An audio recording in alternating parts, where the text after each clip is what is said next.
All right, welcome to today's episode of the Group Therapy Podcast. I just made a sudden realization. I always say, welcome to tonight's episode of the Group Therapy. I don't know when people listen to this. So they can be listening to it first thing in the morning, and it's tonight's episode of the Group Therapy Podcast. You're filming it tonight. I'm filming it tonight. I filmed it in the morning and still said tonight. As always, today's episode is brought to you by RU Game, best comic book video game, all that stuff, all that jazz, in all of Pickle, Ohio, located at 124 North Sunset Drive, Pickle, Ohio. I had some customers come in Saturday, and they were like looking around the shop, and I was like, "Yeah, can I help you?" And they were asking me a bunch of questions. They're like, "Is this really film your show?" And I went, "My show." It took a second. I was like, "Oh no! I filmed that in my studio at home." No, this is our basement. It's our basement. This is our living area. Again, this is supposed to be my corner. Yeah, I know. And I have a shelf. So your stuff is like moving over though. No, but I've moved a bunch of it. I just got to figure out where I can put my big stereo thing. Yeah. So I mean, all the vinyls over there. I took all my gaming books and put them over there. Well, you'll put your stuff over there because it fits in with some of my stuff, like a giant Power Armor Fallout box. Yeah, that's because it's a giant Power Armor helmet. I gotta find a spot for that. That's because all my helmets. Because if you watch the episode of our other show, Saturday Morning Serials, you got to see my Mandalorian helmet. Most of the helmets are only like this big. That's amazing. That god dang big. So, all right. Since it looks like conventions are going to start soon, and I'm kind of getting ready for them. I don't know if they're going to happen. I mean, my first one's scheduled for June. I don't know if it's going to happen. I kind of doubt June is going to hit. I have a feeling our August show will be. I was going to do a show, put on our show again, which we postponed last year because the day I got my confirmation was the Friday, and then we got quarantined on Monday. I was going to announce Monday. We got quarantined on Sunday. We got quarantined, but the quarantine started on Monday. We got the announcement on Sunday, and quarantine started on Monday. I was going to make my announcement on Monday on the date, the place, and start putting guests down and all that stuff. And then everything went, stopped. And I guess some places are starting to have shows. I mean, I know Jesse's starting to run a couple shows. I've done a couple toy shows. I haven't set up at any of them yet, but I've done a few. I've been to a few. Same one 3 times, but that one was but that one's kind of spread out. Yeah. But it's still pretty busy in there. But since we got you back this time, we've done this before. We're going to do it again because we're touching on more old school con stories, some stuff like that.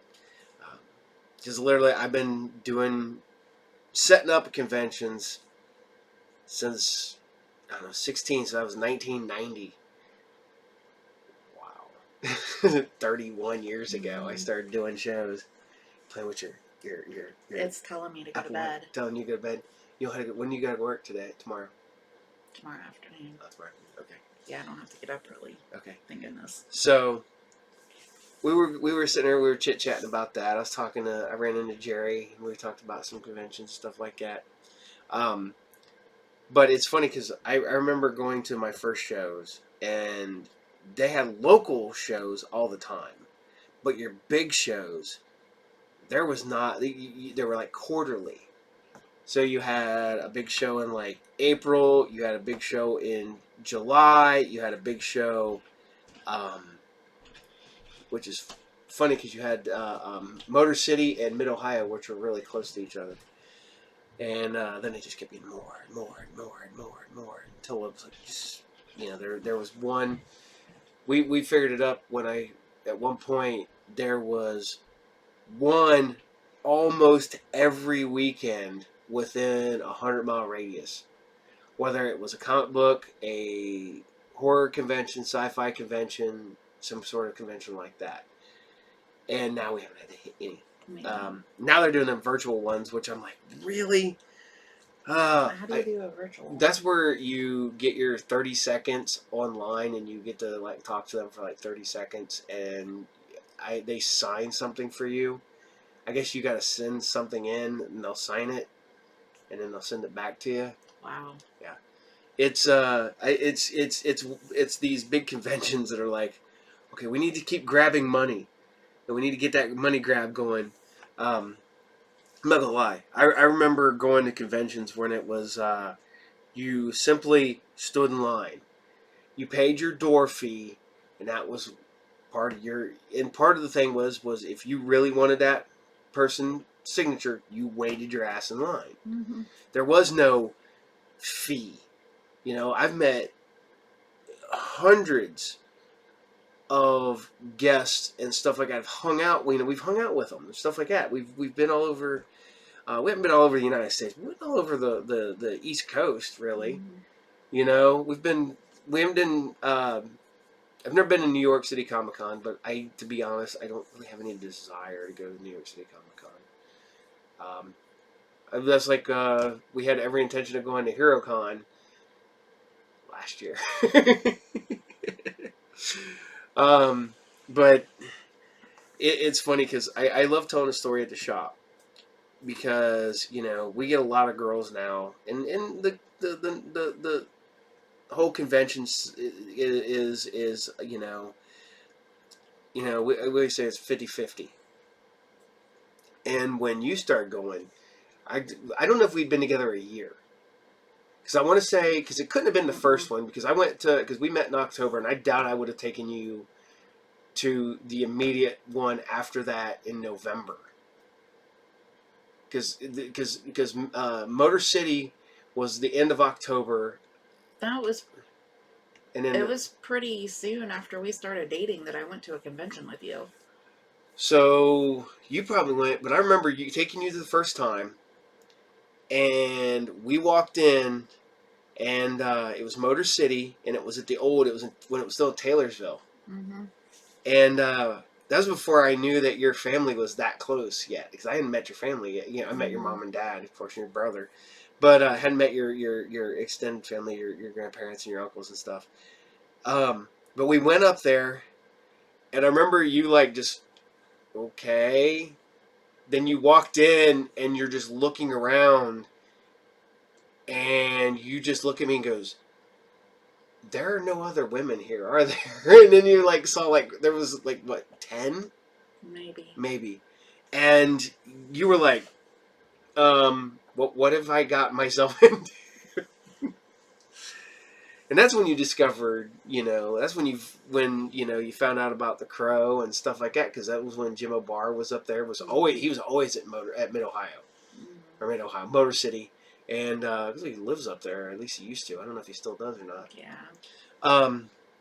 But you know, you were like, oh my God, what's this all about? And I was having a blast. I was getting all this shit signed. That was before I dragged a ton of shit and made you stand in line for me and stuff like that.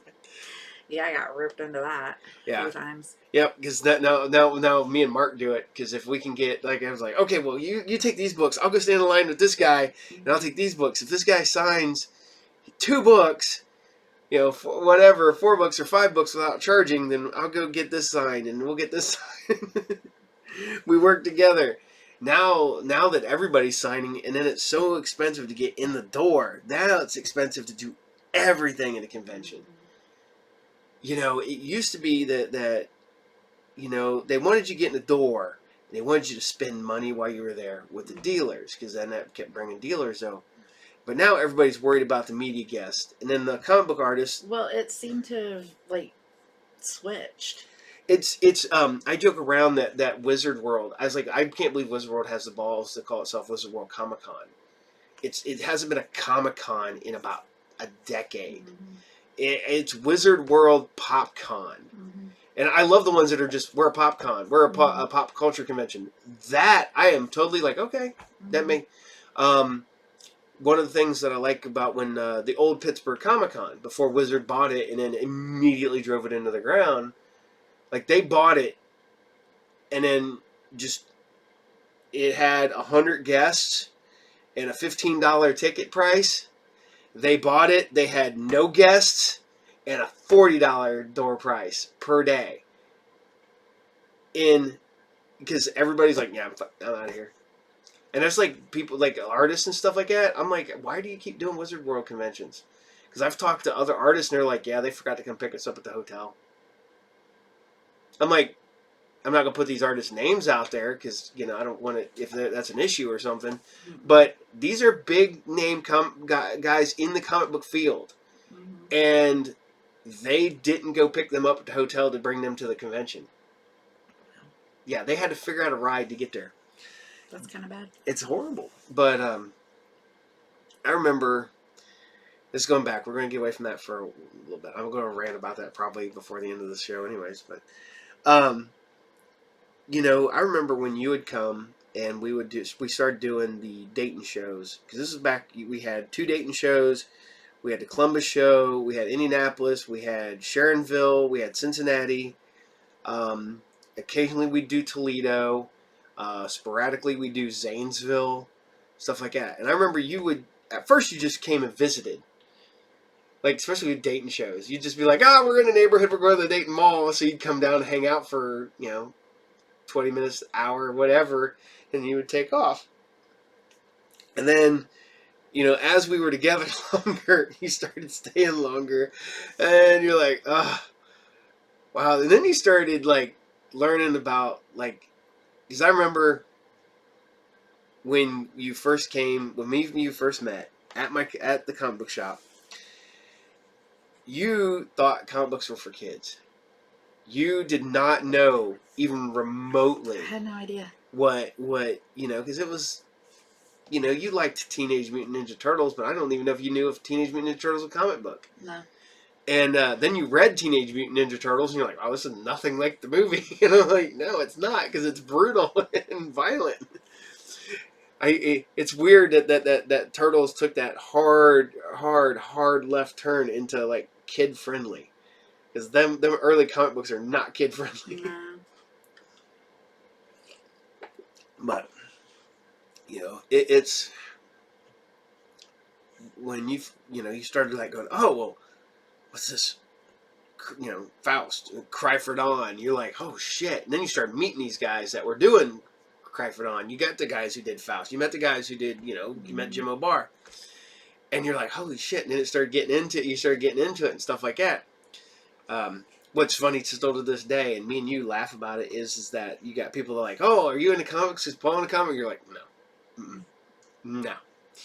And you see, I like what you've always said, though. If I ever split up with you, because in the first thing they say, they collect comics, like, red light, I'm out of here. I'm finding somebody else. That's a giant red flag that I will run away from. Yeah. And it's funny because like I joke around about where my priorities lie, and I always say it's you and the kids, then grandma, then comic books, and then everything else. And it doesn't fall really that far. I mean, it's exaggerated, but it probably isn't. Comic books are probably a good solid 5th behind money. So it's like you and the kids, grandma, the rest of our family, money, and then comic books followed immediately after that, and then pretty much everybody else. No. I don't know. Comic books and money would be a toss-up for you. Yeah, I do love my money. I like money. Mm-hmm. No, you know what though? I think comic books are more important to you. No, okay, but I have to put this better now because I got really close friends now that I didn't have when I was younger. Yeah, but that's included in family. Yeah, it's family. Because as much as Dakota gives a shit, Mark is my family. Mark is my brother from another mother. And It's funny because some people come in and think he's my dad. Like Mark's only Wow. a handful of years older than me, and people think that he's my dad. I'm like, no. I mean, if you didn't have all the gray, Oh yeah, I yeah, could see that a little bit more, but yeah. Now it's well, it's better than one time somebody thought we were a couple. I was like, wow. I could do better. I love you, Mark, but I could do better. You're one of my best friends, but I could do Wow. better. I could do better. I was like, no, I'm good. No, it's That's funny. Oh yeah. That's the one I gotta do. Is one of these days I'll have to have Mark come up here and do convention stories. Or actually, I'm gonna talk about Mark convention stories. I remember having shows so slow in Indiana that Mark, because they used to put the aprons, I don't know, drapes and stuff like that on the tables. So you'd have your tables all set up, and usually we'd flip them back and put books underneath there so you could maximize as much room as you could. Well, we ended up with a bunch of tables one time because I think somebody bailed, so we put all of our books up on top, but it was slow. Mm-hmm. So people were like getting up and leaving. So we're spreading out. And pretty soon Mark went over and he flipped the thing back down and got back underneath there and he rolled up underneath the tables and went to sleep. There's Mark just sitting there sound asleep under the table. I've been at shows where they had so many people that set up as dealers that they didn't give enough room. So if you had to do anything, you had to walk, go all the way down behind everybody's back, and then go all the way to the end and come out, and then back around, and you get out in the aisleway.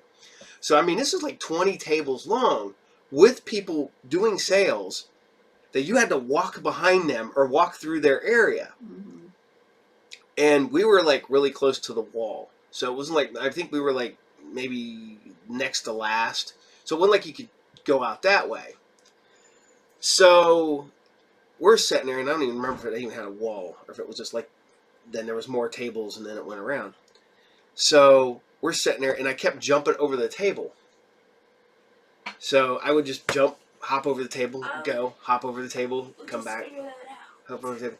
You gonna say hi, Vince? Say howdy. You gonna say welcome to the group therapy?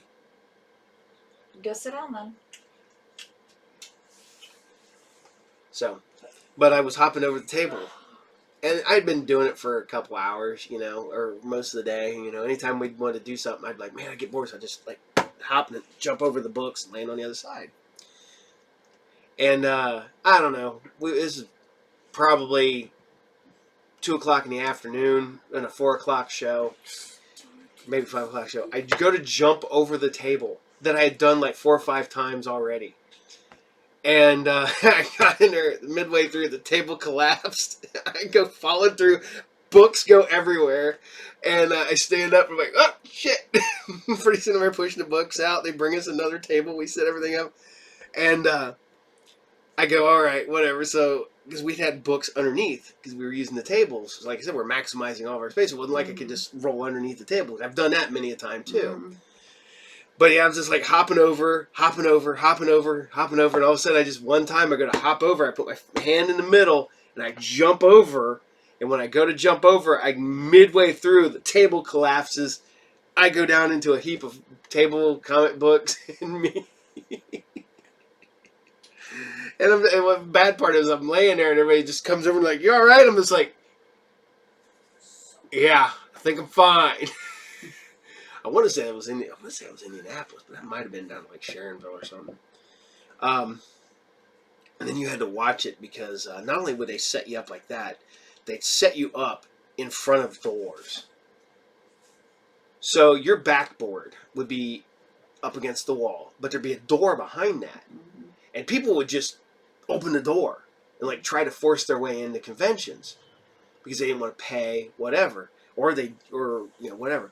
And so every once in a while, people's backboards would get knocked down. We actually had this one kid, and I cannot remember the dude's name, and I cannot remember the store he worked for.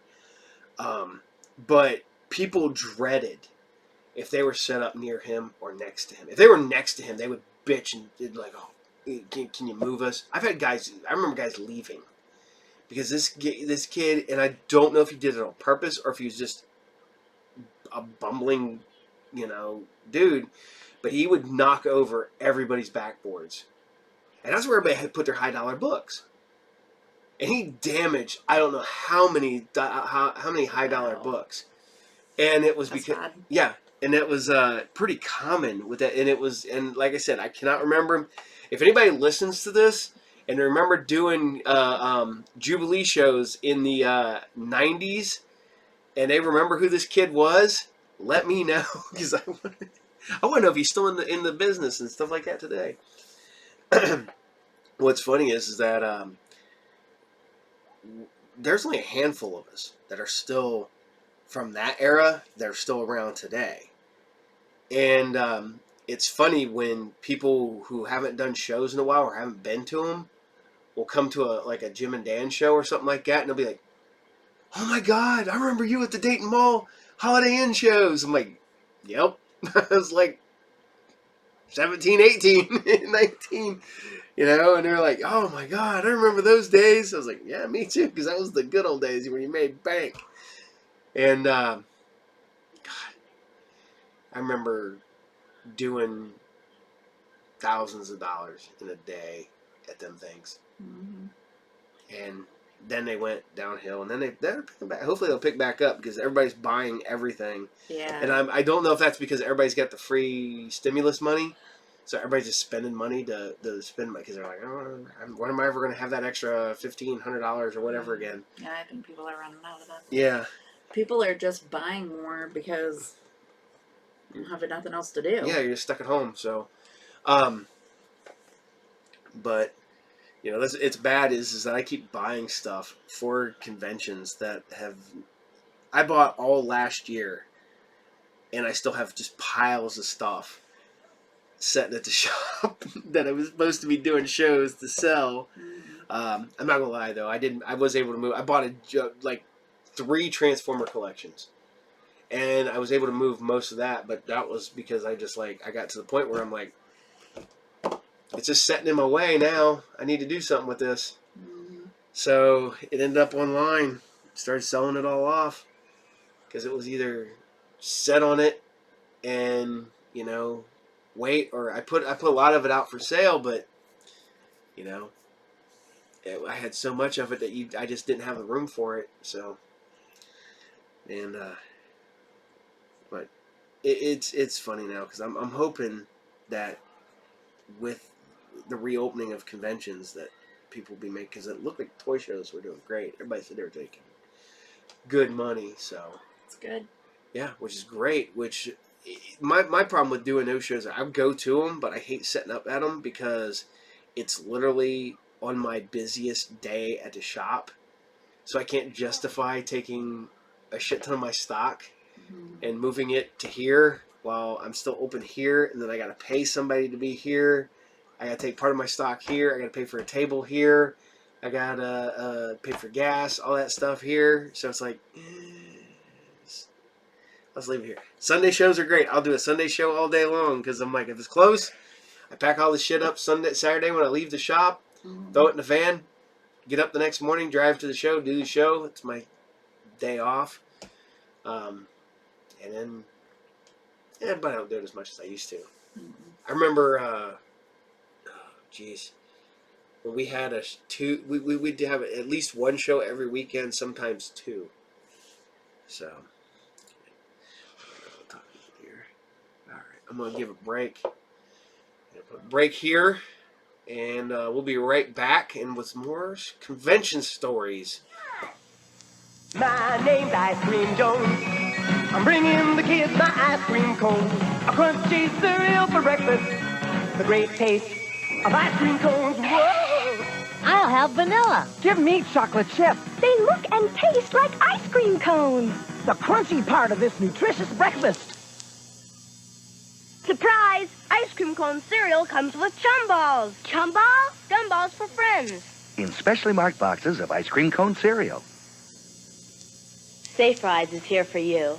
If you're a high school student and you've had too much to drink, or you're with a friend who's had too much to drink and you don't feel safe driving with them, just call us at 666-RIDE.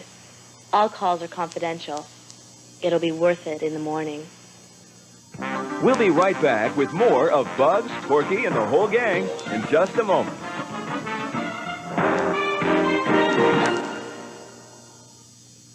Superstars excitement now continues with that funny bunny wabbit, Bugs Bunny.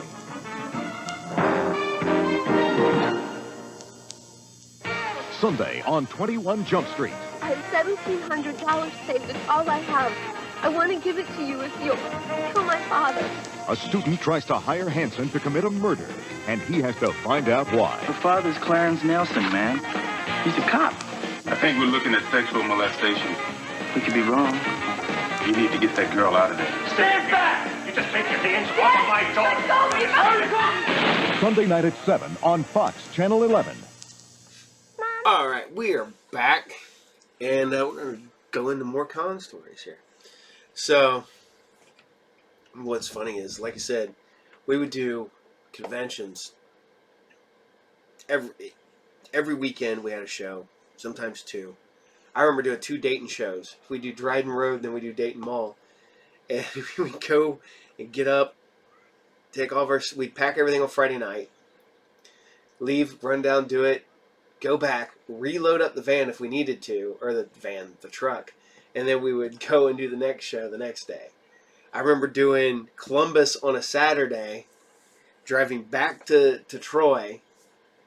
That was when I was working for Mark, and then I worked for myself. I did the same thing. Went back, reloaded everything up, and then we went and did Indianapolis the next day. And the best part about it is if you played your cards right, especially in Columbus, the hotel never checked you. So we would go eat at the buffet at the hotel, their breakfast buffet in the morning. So one of the perks of being a comic book show, doing all that stuff back in the day. Holy crap! I remember the. Yeah, that was before me. Yeah. Before I really started going. Yeah, that was when me and you first got together, and it wasn't till. Because by that time it had started slowing down a little bit, so we were only doing maybe one a weekend, and it was usually Indianapolis, Dayton, Columbus, Cincinnati. It was the 4. You did them once a month. One weekend you'd be there, one weekend you'd be there, one weekend you'd be there, and you go that way. And that was when me and you got together. Well, what's bad is that I remember there were so many shows that one time we didn't have a show that weekend. Mark literally calls me up, and this is when I still lived up in Sydney with my parents. And he's like, "Hey, we got you want to do a show up in Michigan?" I'm like, "Yeah." He goes, "Well, we got to leave now." I'm like, "Okay." He swung by, picked me up on the way up. We went all the way up there, and it was starting to snow. So we like, all right. So we got close to where we needed to be. We stopped at a hotel. And it was colder. We go in there, and it was colder and shit in the hotel room. So we cranked the heat up, and we go get something to eat. We come back, the room is like sweltering hot. It's like 900 degrees in there. So we're like, all right, so we got to take and turn everything back down. And it wasn't even like we cranked it up like way hot. We just got, turned it back up because it was like, like 55. So just enough to keep, till when you get in there, you turn it up, whatever. So we turned it back down, tried to get it cool, still hotter than shit. And the funny part about it is we never checked the bathroom. It was just a hotel, cheap hotel. We got a room, so we crashed, whatever. And I get up the next morning, take a quick shower. I go in, and there's a crack running about that far down the middle of the bathtub. And you could tell that it had been there for a while because where water had eroded from water just pouring down in there. And I'm like, oh well, evidently it's running out on the ground or into the crawl space or something. So I took a shower standing over the stupid crack. It was like that wide. It wasn't like it was just like a crack, but it was We got up, we went out there, we did that. We go to outside, and there had evidently been like a massive winter storm during the night while we were asleep.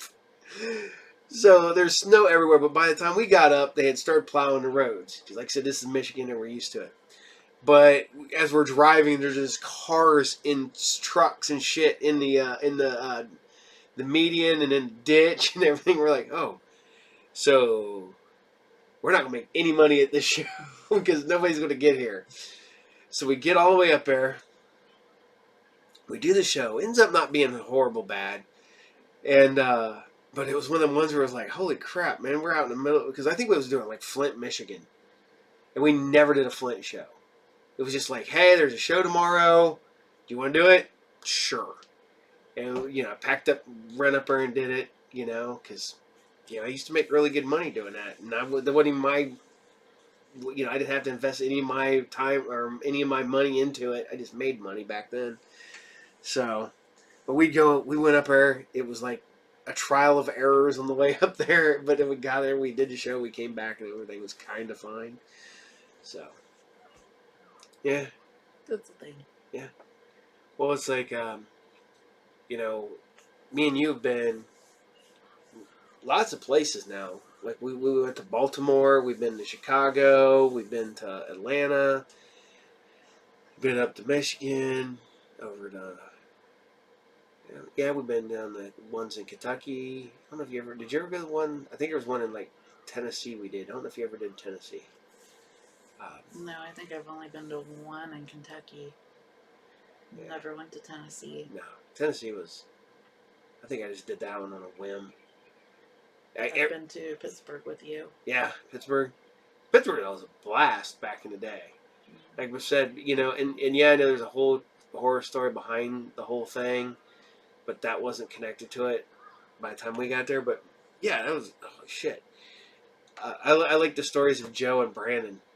Took them to Pittsburgh the one time, and they had Viper energy drinks, and they were giving them away.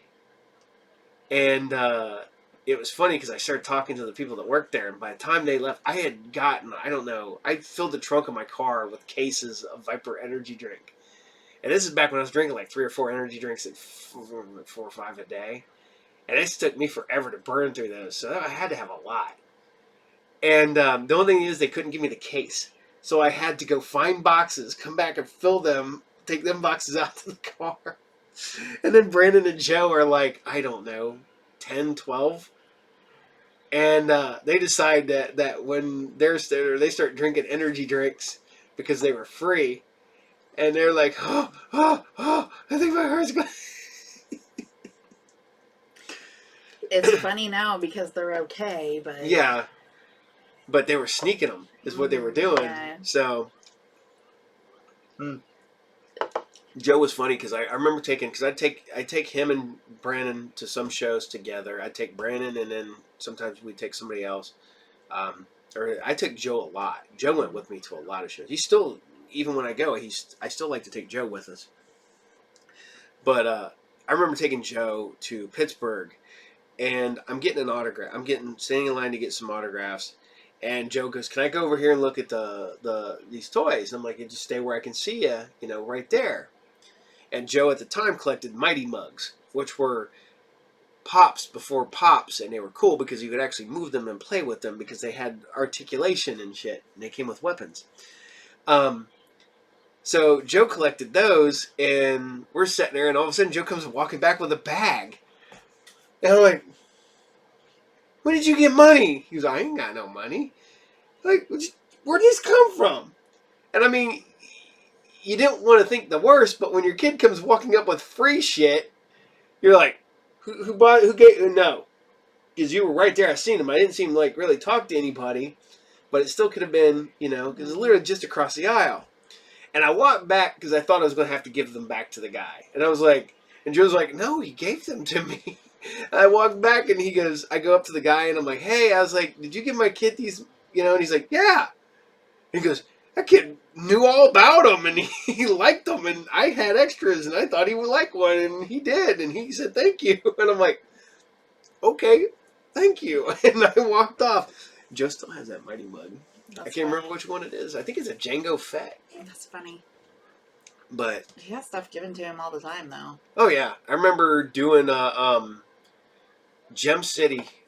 I wouldn't even set up there that year. I was just there because I was working. So literally, I went in there and then I had to go to work that night.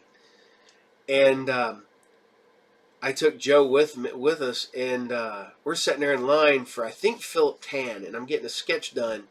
And the whole entire time, Joe's like looking through his binder of his prints, and he feels like he goes, "Do you like that?" He goes, "I like that one." He goes, "Would you want that one?" And he was like, "Yeah." He's well, get you one. And he's looking and he goes, "Well, I like that one too." And he's like, "Well, you can have that one too." And I'm like, "What do you owe?" And he goes, "I don't owe me nothing. He just can have those." And I'm like, "Oh, okay." I'm like, "Really, Joe? Man." And the worst part about it is I think the kid could still do it today, and he's 21 years old. Yeah. Hey, oh, man. It's his personality, though. Oh, yeah. Joe's so much fun. I wish Joe would do the show, but Joe is... He worries about what people think about him being on the show, and what, he doesn't want to get any bad, because he takes everything to heart. And if somebody gave a bad comment about him, he would probably like hurt him bad deep down inside, which I don't care. I had this conversation the other day, and somebody goes, "Oh, you make it?" I was like, "No, I ain't making any money on this." I was like, "If I make money, yeah." I was like, "I just do this for fun." I got a handful of fans. I got a handful of people who love watching the show. I got people who tell me they love it, and I'm like, "Cool." And I evidently do it because you have to keep yourself busy 24/7. I do have to keep myself busy. 1,000 different projects. And I have to regularly tell you no. Yeah. On a new project idea that you're like, "Oh, well, what do you think about?" And I'm like, "No. You have way too many things going on right now." The funny part about it Pick one. Is I hear other people that have the same issue is people who were like, I don't make it fun, but I was an alcoholic. I'm not gonna lie. Don't even make. Everybody knows. But a lot of people who had drug or alcohol problems in their past tend to do what I do. Mm-hmm. It's to keep yourself busy and to keep yourself amused. Oh, yeah. And I get it. And I do. I keep myself busy all the time. But you get to where you'll start a project, and then you lose interest, and you'll walk away, and then you'll start a new project, and then you kind of lose interest in that, and then you'll start a new project, and you lose interest in I'm that. waiting for Dad to get back, and then I'll get back to the car. Yeah. So I did a lot of work on that last year. And then the one thing I can't figure out what the fuck I did wrong. I replaced the belts, I replaced the gaskets, I did some other stuff, and all of a sudden it's like, now I'm not getting gas to the engine. I'm like, what the hell did I do? I even put a new fuel pump on it. And I don't know what I did. So somewhere between point A and point B, I'm not getting gas. So. And I get aggravated easy. That's another problem. Yeah, you proved that with the dryer hose the other night. Yeah. Well, that didn't help. Throwing a big giant temper tantrum. Well, to be honest, I had gotten my second COVID vaccination that day. And it was starting to... You was so grumpy. I was starting to feel it hardcore. So grumpy. And then the worst part about it is that I felt grumpy that night. I tried to go to bed. It didn't quite work, but I got up the next morning and I felt blah. I felt like I had been sick the day before. You know that when you had a cold, and then the day you think you're finally going back to work, you're just like, that's what I felt like. My sinuses hurt. I never had the body ache. I mean, my arm hurt from the shot and stuff like that. So I do that, and then I don't know. I just slept 16 hours. I didn't even sleep like my normal amount of time either. I slept like 6 hours, so I slept about my normal amount of But I got up and I started doing my day, and I just, like I said, I felt like I had like a bit of a sinus headache and stuff like that. I felt a little groggy. I was irritable, but I was probably irritable anyways because that's me from time to time. And then about 6 o'clock, I felt good, and I'm like, okay, that passed. I mean, I felt like real good, and then 8 o'clock rolled around, and I started feeling like, yeah. And then 9 o'clock rolled around, I'm like, I need to go to the gym. I just need to waste his energy. I was so wired that finally, when I did finally go to bed about 3:30, I made myself go to sleep because I'm sitting there, and you had went to bed, and everything, and I'm sitting there on the couch watching TV, and I'm like, I need to try to go to bed. Because if not, I'm not going to bed. And I did, and I laid there, and I kept kind of like looking at the clock, trying to get comfortable and shit like that. And the last thing I remember, it was like almost 5. I think it was like 4:40 was the last time I remember looking at the clock. And then I woke up at 9, like a normal morning, and I was back going at it, and I was like, what the? Weird. Yeah, I don't know. I haven't talked to anybody else who had that side effect, but I was wired. Like I said, I could have went to the gym and did a full workout at like 9 o'clock at night, and been like, that was funny because I went directly from the gym to go get my shot, and I'm standing there, and I'm not standing. I'm sitting there, and I roll up my sleeve, and she goes to give me a shot, and she goes, well, you need to not tense up your arm. I'm like, I can't not tense my arm up. I just left the gym. I was like, I am not tense. It's just because when you leave, your muscles are still kind of like, and I'm like, like trying to get it like loosened up so she can give me the shot, and but it's weird. Like I said, it's my DNA being remodified, so I can be like, yeah. But no, that was weird.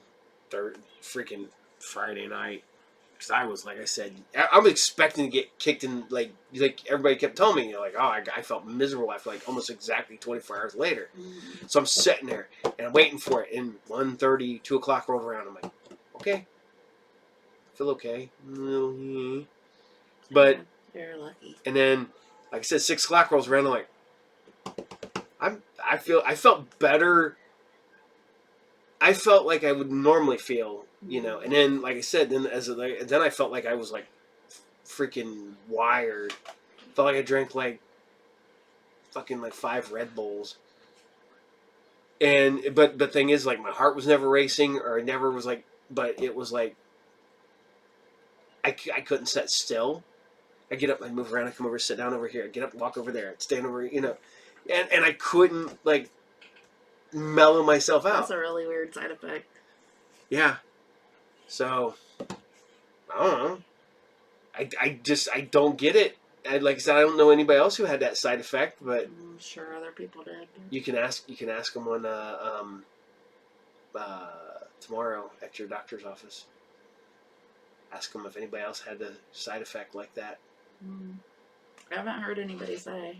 No, and it wasn't that I was drinking, a lot of caffeine or not. I was drinking nothing more than normal. Actually, I probably drank less because I think I drank a big old glass of like juice. Yeah, I wonder what it'll be like when we start having to get boosters. Find out. Like I said, the only thing is that my arm ached till Saturday, and it just felt like somebody had just like pushed me real hard in the arm. My arm hurt really bad with the first one, but the second one wasn't bad. The first one, it hurt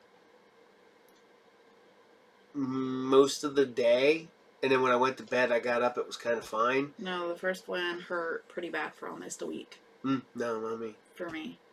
And then the second one, it didn't hurt as bad. What's funny? But I felt like crap. What's funny is that I was talking to some people who said that they they work out like I do, and that they said they got you hard. when I got there, I'm like, Rrr. And then old people were like, "Yeah, I got my shot." Yeah. Mark said he was fine with his, and I just was amped. So I don't know. I just thought it was funny. Mm-hmm. I was like bouncing off the damn walls, like. You're just weird. Oh, I'm definitely weird, but that has nothing to do with me doing that. So we got off topic again. So when do we ever stay on topic? Well, one of these days I'm gonna just record and we'll start out talking about one thing. And people want us to do the cars, the car ride conversations. Because people, especially ones that come in the shop, because they'll hear about the car ride conversations. They're like, "How do you talk for?" I was like, "We've literally talked for what 5 hours." I mean, me and you went to. For those who don't know, because we love telling everybody this, went to New Orleans a couple of years back for our anniversary. And we drove, and we chit-chatted and joked around and talked and goofed off. Avoided all the Final Destination situations. Yes. We were like, oh, there's a Final Destination, going over in this lane, going over in this lane. Because, when you're driving for a very, very long distance and you're coming up on the big log trucks in the south, you tend to avoid those. Yes. Well, it's like we were joking around on our way today because there was a truck with a bunch of aluminum stuff in the back of it. I go, there's a Final Destination. Mm-hmm.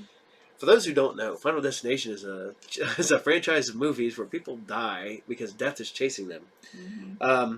But the whole ongoing thing is that they die in weird ways, but the second one, they get stuck behind the log truck, and the log truck ends up killing a bunch of people. So anytime you see a log truck in the road, we joke around about that's a Final Destination. Mm-hmm. So, okay. But we would always do that, because, man, there was a lumber down through there, because you'd be driving along, all of a sudden you'd be another truckload of trees driving by, and you're like, going over this lane, going over this lane. Now you just around here, you got to worry about scrappers driving around with a bug bite. Mm-hmm. With their truckloads of shit. I just watched one the other day. I left the back way of the mall, which I never go the back way out of the mall anymore.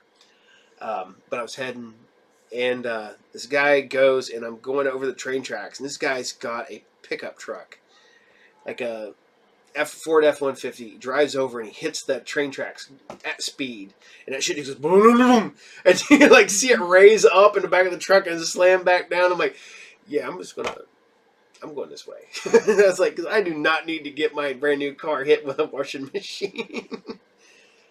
Those who don't know, I got a brand new. New to you. New to me car, damn it. Mm-hmm. I got a car I wanted. I got a nice new 2007. I think that's as far as I'm personally allowed to own. I hit 2007. I can't go any further. Because it wasn't up until relatively recently that I owned a car outside of I would own car till 2000. And then we got the van, and that was a 2007. And now the van is my convention van, and then my car is a 2007.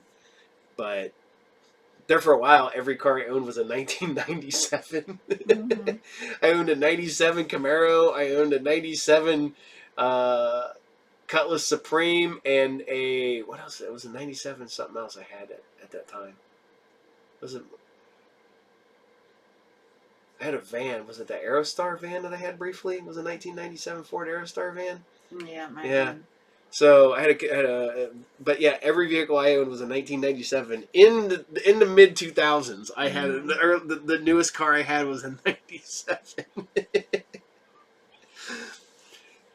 I hate new cars. I'll drive them, but I don't want to own one.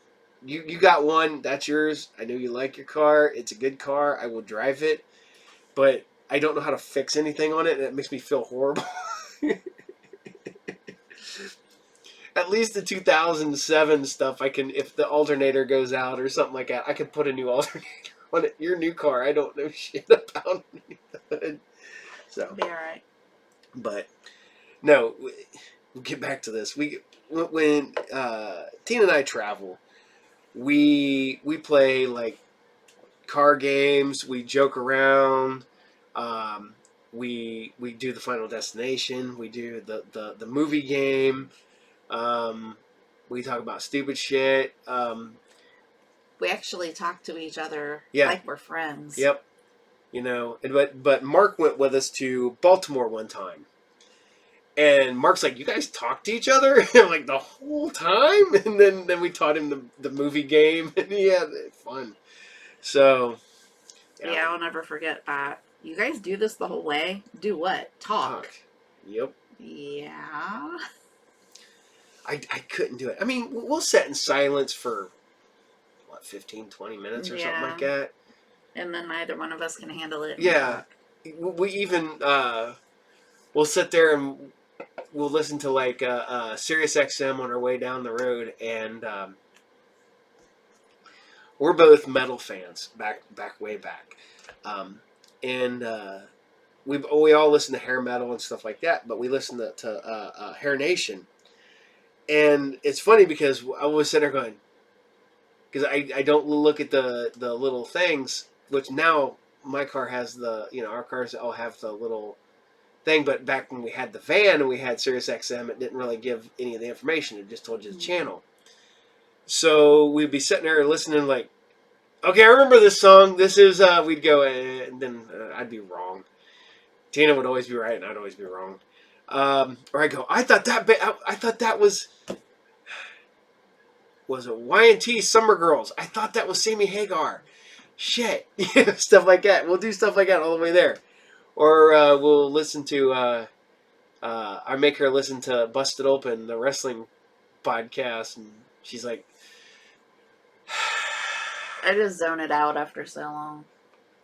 I have to listen to country music at work, too. I know how to zone things out very well. I just think it's funny because you were sitting here trying to I wonder what that... You were like, I bet you that guy looks like... And I'm like, that's not at all what that guy looks like. Because you're just like, Dave, then I showed you a picture of what he looks like. You're like, yeah, that's not at all what that guy's voice looks like. But, you got... We've been traveling and going all over hell and back. Did you see where the Miz wants to be? Johnny Cage. Johnny Cage. Yeah. And Ed Boon from made Mortal Kombat. It's like, yeah. You know what I think they should do? And this is going to go... Jean-Claude Van Damme needs to at least do a cameo in a Mortal Kombat movie. Because then that will come full circle. Mm-hmm. Because the original Mortal Kombat was created to be the blood sport. Yeah, I know. But maybe somebody don't know out there. But that'd be just great. I just think it'd be great. Just give Van Damme. Well, it's like set up to be a trilogy, but I mean, who knows? It just depends on how well it does. Mm-hmm. I like the new... For those who don't know, Mortal Kombat just came out in theaters and on HBO Max. I usually go to the movies on Thursdays because I'm off on Thursdays. But I didn't get a chance to this time because they made sure that it was on Friday. Which... it kind of sucked because I was like, man, I can't... So we just watched it Friday night when we got done here. And we watched Falcon and the Winter Soldier... And then watch Mortal Kombat. And Friday night was a good night watching movies. Yet again, like I said, I was bouncing off the walls, so it was kind of like... And then Joe hated it. Yeah, Joe hated Mortal Kombat. I did not... Because other people told me the same thing. I was like, I thought it was going to be serious. I'm like, when? Yeah. Don't get me wrong. The dude who plays Scorpion... is the shit. I like him. He's does a lot of serious stuff. But I'm like, how serious can Mortal Kombat be? Mm-hmm. They're going to put the fatalities in there. You can't be serious. They're going to put the animalities in there. That can't be serious. I'm afraid they can do the friendships, Yeah. And but it was one of the ones where it can't be taken seriously. Mm-hmm. I liked it. I thought it was fun. And this doesn't give nothing away because it's going to happen. But I'm sitting there watching it, And all of a sudden you hear, "Get over here!" And I'm like, yes! Mm-hmm. Yeah, that's good. Yeah, because I'm a total sucker for Scorpion. Scorpion was always my guy. Back to Mortal Kombat 1. Sitting in the arcade, playing him, put my quarters on the machine, trying to play Mortal Kombat. Mm-hmm. Back when you had to put your quarter on the machine, like, I get next! Mm-hmm. And they would go and they would occasionally turn up the difficulty in the back of the system. So, and I literally own a Mortal Kombat cabinet now. I gotta have it worked on. I own it. It doesn't work right now, but I own a Mortal Kombat. I have 2 of the arcade 1-up cabinets, and I have an original Mortal Kombat cabinet. So, and I have a Street Fighter cabinet too. Mm-hmm. Both of those need worked on, but they will work. They just don't work currently. Mm-hmm. There we are. So, but yeah, I enjoyed the shit out of some Mortal Kombat. I'm not gonna lie. I thought it was fun. I thought it was exactly what I thought it was going to be. I just wish maybe we could have got a little more. You know, I like Liu Kang. Go a little more Liu Kang. Some of the characters that they put in the movie, I was like, really? Him? Yeah. Yeah. Oh, okay. All right. I mean, and then they introduce a whole new. I Yeah. kind of like the concept of introducing a new character to introduce the characters. Yeah, because you need that avatar. You Yeah, need the because that was kind of what the purpose of that was. Yeah. So I liked that. Yeah, and because you had to have the audience's avatar in the movie, and that's what that he Yeah. No spoiler alert. But it doesn't really give too much away because it's not. But everybody has. I mean, it's obvious that there's a person. Yeah, but holy crap. I'm not even tired, but I'm young. But no, yeah, I enjoyed Mortal Kombat. I thought it was a fun movie. Mm-hmm. I think it was a great masterpiece of cinema? No. No, it wasn't meant to be. No, it was exactly It's meant to be a fun movie. It's better than the old ones, but I have a soft spot in my heart for that first one. Mm-hmm. The second, most of us do. Yeah, the second one's just so bad. I love watching how bad it is. Yeah. It's just like, wow. It's it was rushed. It was the special effects are horrible. Christopher Lambert never came back to be Raiden. Said they get Jeremy Renner or not Jeremy Renner. Jim Greenmore from he comes back and you're just like, oh, they have a completely what it is what it is. It's Mortal Kombat. Mm-hmm. You know what? I still love the Street Fighter movie. The one with Van Damme and Ming Na and Raul Julia and because literally that has like one of the best quotes, and it's in a horrible movie. But when M. Bison does the day I came to your village was the most important day of your life. It made you who you are. And for me, it was a Tuesday. It was like... and Raul Julia, the worst part about it is, man, dude was dying. He knew he was dying from cancer. He made that movie for his kids. Because they love playing Street Fighter. And that's cool enough right there, but... Yeah, definitely. Yeah. So, but... I gotta get back to where we were. I gotta trace this conversation back to where we started. Oh, okay. Yeah, and wrap up. Yeah, we have the 5 hour, and I want to do that one of these days. I'm gonna take the camera and I'm gonna hook it up in the car, and we're gonna record the entire trip somewhere. And even if it's like I'm still trying to figure out. Because our last trip to when we did the toy show, it was me, you, and Joe, and Vince. How we got through our and the worst part about it is it progressed naturally. There was no just drastic left turn. It was just like okay, this, and this. And we're like, okay, how do we go from 4-H club and pig farming and raising humane farms to factory farms? How did we get there from Jim Cornette and Kenny Omega and wrestling? And it's like, how do we get from here to there? And I want to watch this conversation because I want to figure out how the hell I got from conversation to conversation. From point A to point B. And the worst part about it is we do that all the time. I'm horrible at that. I'll have to stop and trace my thoughts back. And if I can trace them back far enough, I can remember what I was originally talking about. I'm forgetful when it comes to that shit. I'm like, I've really stood there and I'm like, what the fuck were we just talking about? Because I just lost my train of thought. And I had to go back and be like, all right, here we are. Okay, all right. You want to know if I have a bathroom. It's right around the corner. And most of our conversations at the shop start like, we talk comic books, and it will swing into the movies, and then it will swing into the actors that portray the actors and the characters in the movie. Then it will go to their other movies, and then stuff like I know there's a natural flow. It's just when you look at it from the outside, or you go back and try to look at it, you're like, that'd be like going from Pickwood to Dayton, but somewhere around Troy, you end up in Dayton without traveling through Tip City, Vandalia, Northridge. You're in Dayton. And you're like, how the hell did we get from there to there?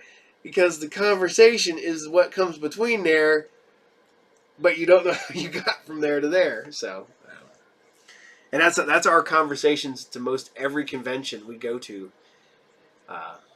Yeah, pretty much. Oh my god! What was funny was when the kids were little, and Brandon or Joe and Brandon would go with me, and Mark would go. We'd go to Pittsburgh, and the kids would sit in the back of the car with a laptop computer, and it would drive, and they would like try to get on the internet. And if you got close to McDonald's, and that was back before McDonald's all put passwords and shit, when it was just free Wi-Fi, if you were close, they would get on there and they'd be like, oh, I got a game on, and we lost it. And they would get close to another one, and oh, we got to back up, and it's gone. and it's gone. So they would try to get it as long as they could.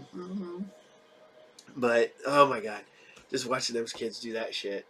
Oh, it's really funny when you're traveling is looking at what all the people name their Wi-Fi. Yeah. Yeah. Because I did that on my tablet the one time. Yeah. And people come up with some really interesting... Yeah. Was my favorite was like FBI van. Well, it's like people knew if they were getting into our Wi-Fi because they're like, is your Wi-Fi Jedi? I was like, yeah, that's ours.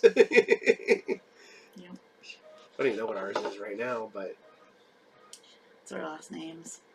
Oh, I didn't know. Because I know that it was Spicer Lee, and then it was Spicer for a while, so I don't know. But, yeah, it was funny because people would be like... You'd be like rolling around, it's like... not your neighbor's free Wi-Fi. Something like that.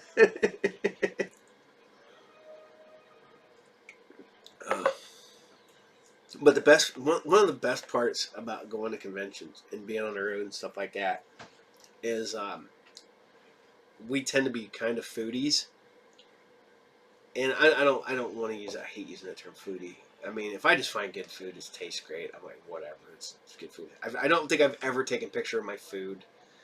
I have. Ever in the history of ever have I ever taken a picture? I know you have. That's why I don't take pictures of my food. I don't do it to be a foodie. I do it because it's there. But God, all them good places that we've like found just on the road, There's places I wish I would have taken pictures because then I could go there again. Like the place in way in Pittsburgh, that little bar on top of a hill. Yeah. That had like the best. In the middle of nowhere. Yep. It had the best stuffed mushrooms I've ever had in my life. Well, what was bad is we found that because we went to the because we were going to eat at the restaurant across the street, and we were talking to the guy at the counter, and he's like, "Oh no, the best food is down the road at this place." And you go all the way there. You turn left. You go, and it's up on this hill. And you're like, we go like, all right. We go up there, and it's this dive bar on top of a hill. And we go in, and they're like, we were like, all right. And the people are like, hey, like everybody's like yelling, hey, when you walked in. And we ordered food, and it was like, holy shit, this is good food. Mm-hmm. Oh man, so that was really good. Yeah, we ended up eating too much and all that stuff. It's like going to Baltimore and finding the one Chinese place, and it was literally in like a little strip mall thing in the bottom of a hotel, and it was one of the little like counters. And I'm not a big Chinese fan, but I love orange chicken, and I was like, yeah, I get the orange chicken and rice. And they're like, okay. And I get this, and I open it up, and it's just full of orange chicken and rice. And I'm like, eating it. I'm like, oh my God, I'm never going to run out of food. Eating it. Finally, I'm sitting there, and I'm like, looking. I still got like half of it left, and I ate like a ton of it. And I'm sitting there, and this homeless guy's sitting there like, hey, man, do you want some chicken? He's like, you don't want it? I was like, nah, man, have some orange chicken. Here you go. And he's like, oh, yeah. I did my good for the deed for the day. I fed the homeless guy some orange chicken. But, you know, that was like, but fuck, I was in a, off like a building in Baltimore, and I don't know where, I couldn't find that again. That's like, I asked people, because I talked to somebody that went to Baltimore, it was not last year, before last, and they're like, there's nothing to do in Baltimore after a certain time, and I'm like, what? I was like, man, there's all kinds of shit going on in Baltimore. I was like, did you go to the power? I was like, we went to the power plant. I don't know if it still exists, but it was the district that had been one big power plant that had been divided up and we went to the one, and I can't remember what the name of it, but they had good food. They had dueling rock pianos, and that shit was fun. And we only went to go there for food, and we were there for hours. That was a lot of fun. That was a blast. And that was, like I said, you know, it's one of the things where you find stuff on the go and you don't know where you end up. And you're like, God damn, this is some good food. Or the one that I love telling stories about is going up to Motor City. And we stopped one morning because we used to leave and go up instead of staying up there. But we'd leave early Saturday morning, get up there for the day. We'd stop and get food. And we stopped at this little mom and pop restaurant, and it was just inside of Michigan, if I remember right. In one of the little towns just right at the border. I wanted to say it was like Luna Pierre, but I'm not 100%. But we went there and we got breakfast, and it was family style breakfast. So we all paid. It was like $30 for all of us to eat. And it was like they brought out a plate of eggs. They brought out a freaking plate of bacon. We're just, you know. And I don't think that place exists anymore. I've never been able to find it. Same with the little hamburger place that we found. That had the super cheap hamburgers and French fries because it was like you walked back into the 50s. It was all the same prices. Can't find that. And I've tried to find that like 20 times. Never been able to find it again. It's depressing because it's. That goes back to the last episode I did with Brandon, disappointments. It's a disappointment because, you know, that was back in the day before everybody had a cell phone and you could have tagged it and been like, okay, tag. We're at Joe's Eat Shack or whatever. That way you... Joe's Eat Shack. I don't know. I've ate at some weird ass fucking restaurants. You know, but the funny part about it is, like I said, we've been all over. We've met a shit ton of people. We've hung out with some super cool people. You know, I remember doing a show. Remember the show where Big Brown, my van, the gas pedal pin that holds your gas pedal onto the line, the throttle line, snapped. And so I'm sitting in the van. I started up, and I'm like, I got no gas. I can't put it in. I can't do nothing. And stuck in Indianapolis, sitting in a hotel bar, eating the food, and the woman opens up a bag to get bread out, and I went, "Hey, you got any more bread ties?" And she's like, "This is a Sunday night, so there's nothing open. So there's no, like, can't go to AutoZone until the next day or nothing like that." I'm like, shit. So I'm like sitting there and I'm like, I bet you I could fix this. So I got like 10 bread ties. I wired them through there, tied them things onto the freaking throttle cable, got inside, got in the van, vroom, vroom, vroom, vroom. Like, sweet. And took off, and I drove home with my van, MacGyvered together with bread tie twists. Oh, jeez. That was real bad. Then the one show, you guys took off, you and Peggy took my van keys.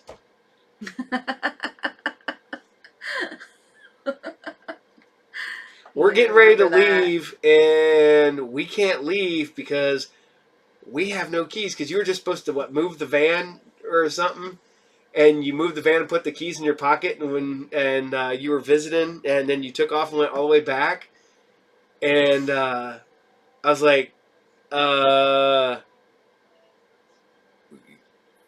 where's the van key? I called you up, and this is back before everybody had a cell phone, so I'm literally using the hotel phone to call you. And you're like, yeah, I got them in my pocket. I'm like, I need my keys. And we had to sit there and wait until you drove the 2 hours back. And then we got in and drove the 2 hours home. All because... That sucked just as much for me. Oh, yeah, because you had just gotten home, too. Mm-hmm. But, oh, my God. You can't have anything... You know, how... Mark and I were coming back from Pittsburgh one time, and the brakes started locking up on his Bravada. I think it was a Bravada at the time. We're trying to drive, and it's just burning up the back brakes. Because we're doing this. We're barely out of Pennsylvania. And we drove all the way back 3 hours at that point with just burning up the back brakes on that freaking thing. Because it was, you know, what are you going to do, you know, because it's a Sunday, we're on our way home. All the crap we've had to do on the road, like with my freaking serpentine belt. Oh, yeah, that was fun. And trying to figure out how to put it on. Yeah, I was able to get it on the phone with my dad. Yeah, and I'm still putting it on in a parking lot at an AutoZone because it was the last one they had. Mm-hmm. The engine is still hot as shit, but I'm trying to... The fact that we limped it to the AutoZone was amazing. We got it to the AutoZone. I got it on. Luckily, I had left my tools in the back of the van, and I didn't normally leave my tools in the back of the van. I left my toolbox in the back of the van. I got it on, and I couldn't... I'm sitting there trying to get it, because you got to, like, loop it, and you got to do this. Well, it was the tensioner. Yeah. But you have to have your arms down inside there, and like I'm sitting there trying to do this as the sun's going down because I can't see anything. So my arms look like I had a sunburn from here to here because I'm sitting there holding on and trying to do this on a hot engine. And we got that damn thing on, fired it up, drove on up the Michigan. Yeah. Took both of us. Yep. Oh, that's like Jamie and I were doing a show for Mark. And Mark's truck had a bad habit of you would be on a quarter tank, empty. Mm-hmm. And so we're driving along. It had just started doing that. We didn't know it did it at that point. And I was like, all right, I seen it hit a quarter tank, and I'm like, next exit, I'm getting off and getting gas. So we're driving, and we go maybe 5 miles, and all of a sudden, and we're on 70 coming back from Columbus. So we roll to a stop. And I can see this house. And I'm like, all right, I'm going to go see if this guy's got gas. So I hop this fence. I run to the yard. And I knock on the door, and this dude basically answers like with a gun. What do you guys? I'm like, dude. I was like, we just ran out of gas. I was like, can I buy, like, do you have a gas can? Whatever. Can I buy some gas off you? If you get whatever. And I literally bought like 2 gallons of gas for like $20 off this guy, just to get it up the road, so we could get gas. It cost me more to buy the gas off that dude than it costs to get gas back then to fill the damn truck up. Because the guy knew he had us, because he's like, $20. I'm like, yeah, okay. And then that wasn't even like I bought the gas can either, because I had to run the gas can back to the guy. Shit, I would have kept it for $20. Yeah, I probably should have. But we drove up the road, and we filled it up, and kept on, and had no problem then. But yeah, we'd always watch it, man. We hit it half a tank. We filled that son of a bitch back up. Because after it goes, you're like, I don't trust it no more. Mm-hmm. Mark would trust it, but that was Mark's truck. That was the worst part about that truck is still running somewhere. I don't think there's anything original still on that truck, but it's still running around somewhere. God, all the work that my dad did to it. Oh yeah.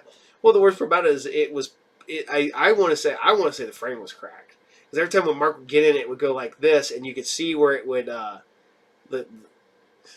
nothing worked in it anymore. Mm-hmm. You had to like hold the door, and I remember turning a corner one time, the door swung open on me. I hated driving that truck, but back then it wasn't that bad of shape. It wasn't even that old.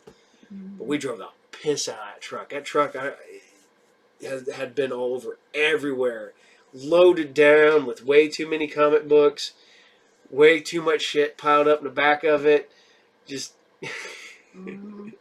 driving 85 down the interstate with a carload of stuff. But that was the days back then. That's just what we did. Yep. That was the life we lived. We were and I still got friends that still do this. They do a convention. They got a convention every weekend, and I can't do it no more. I mean, I like it because I don't have to do it anymore. When I had to do it, it kind of sucked all the fun out of it. And now that I don't have to do it, I just do them for fun. I do 5-6 a year. I go, I set up, I sell stuff. I buy stuff. I usually buy more shit than I sell. I end up talking with my friends that I don't see except for at conventions and stuff like that, and have fun. Yeah. It's kind of sad. I don't go to the big conventions anymore because they're no fun. And I get artists wanting to make money. I do. I get it. But the ticket door prices go up.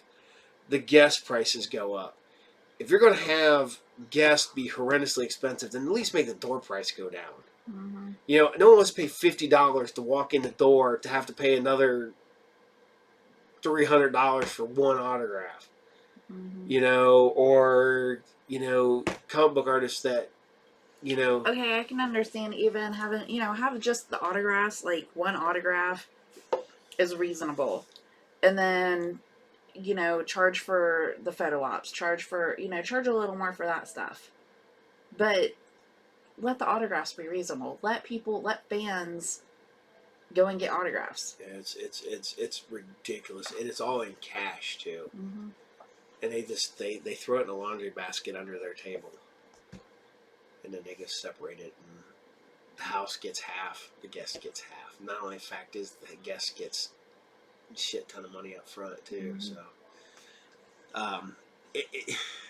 I get it. Like I said, I get people needing to make money, especially some of these people who that's literally they're professional con guests. Mm-hmm. That's their heyday was 30 years ago, and they haven't done anything since. I get it. That's where you make all your money, but you're making a shit ton of money. You make money off the door. You make money being signed to go there. Because they're not cheap. Because I've looked, doing our own show. I get the people when they find out, they send you their list of their guests or their people that they manage that will come to your shows. Some of them are reasonable.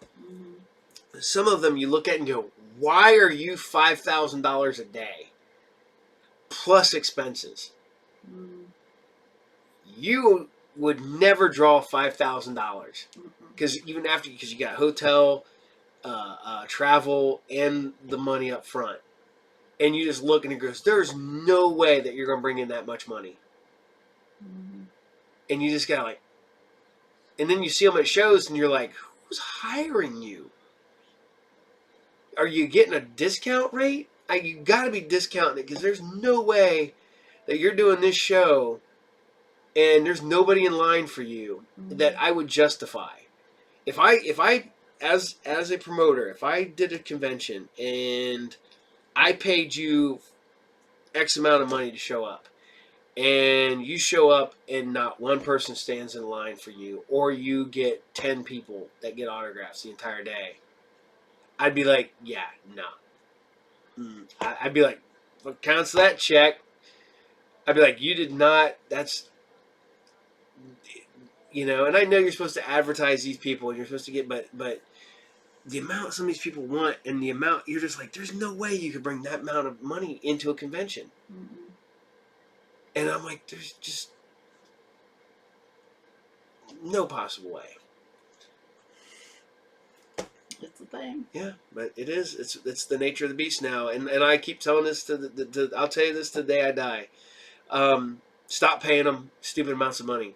Stop paying for those $100 autographs. Because if you pay $100 this time, it'll be $120 next time. And then you pay $120 next time, it'll be $150 the time after that. And if you want to do it, you go, okay, nah.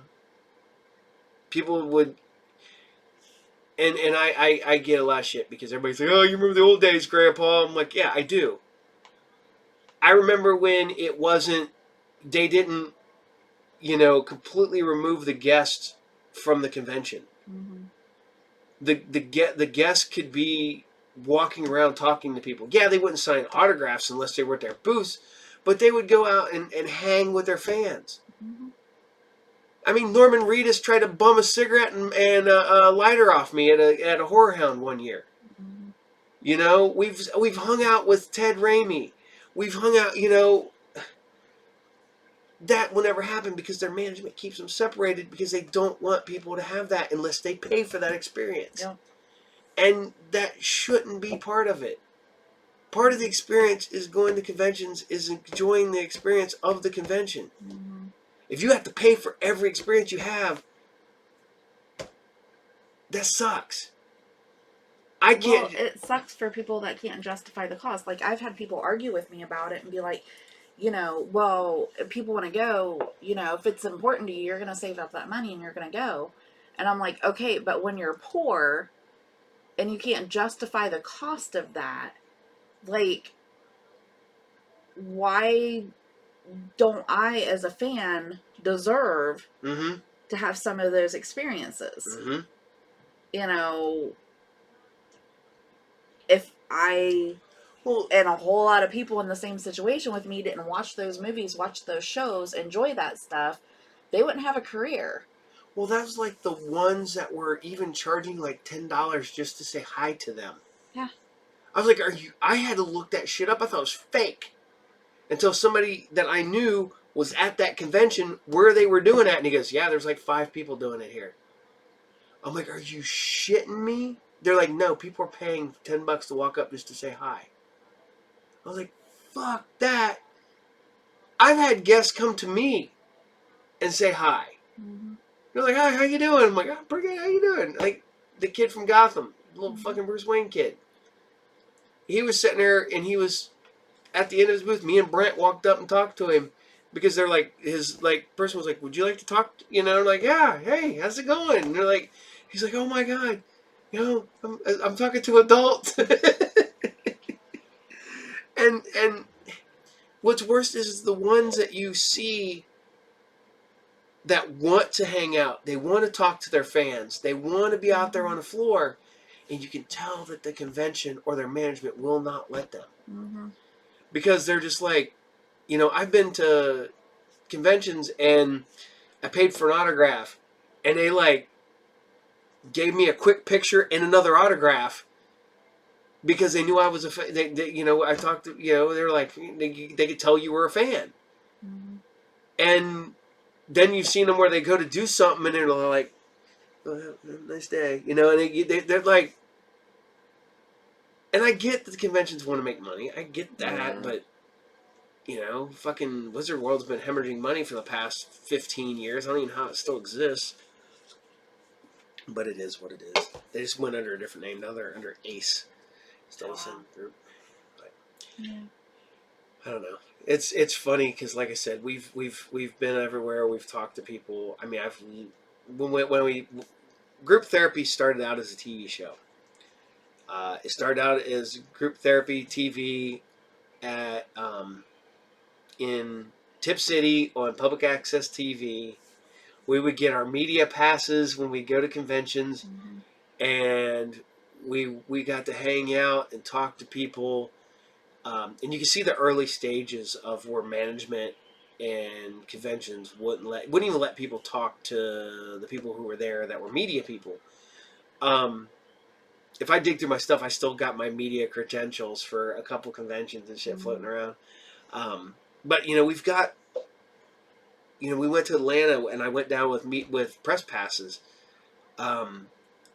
We got to go to the press room. We got to get free food. We got to go charge cameras and stuff like that. And I don't even know if that stuff exists anymore. No idea. Because everybody does this now. If you got a camera and a microphone, you can have a podcast. You go, I have my podcast. Would you like? I want to do an interview. Luckily, I've got some people lined up. It's just a matter of getting the logistics of doing it. But, conventions don't want you there doing that. Not anymore. So, I mean, I don't know. It could be completely different after COVID. There could be conventions out there where they want you to interact with the guests. There might be, but in my area, it's gotten to be a huge pain in the ass. So. But I think Tina's over looking at her clock, and I'm gonna let her go home or go to bed. Go home. You're already home. So, and I'm going to do a couple comic book reviews, and then I am going to wrap this up myself. Okay. All right. So Tina's going to bounce, and I will be back after these messages with some comic book reviews. So stay tuned. Watch out, America. You never know where Zap It will pop up next. Hey, Dad. Bobby! Zap It. Mr. Mailman. Zap It. The color disappears, but the fun never ends. Dad. Hey, Bobby. Zap It. Complete with guns and disappearing liquid. Additional refills in red or blue sold separately. Zap It. The color disappears, but the fun never ends. It's new Funtime Barbie with a fun watch and a real watch for you. We girls have fun all the time. Funtime Barbie. What time? Fun time. Super looking pink, lavender or blue. A matching watch for you. Hot time. Cool time with Funtime Barbie. All the time is fun time. We girls can do anything. Right, Barbie? Funtime Barbie. Funtime Barbie doll in pink, lavender, or blue. It's a match with a real watch for you. Each sold separately from Mattel.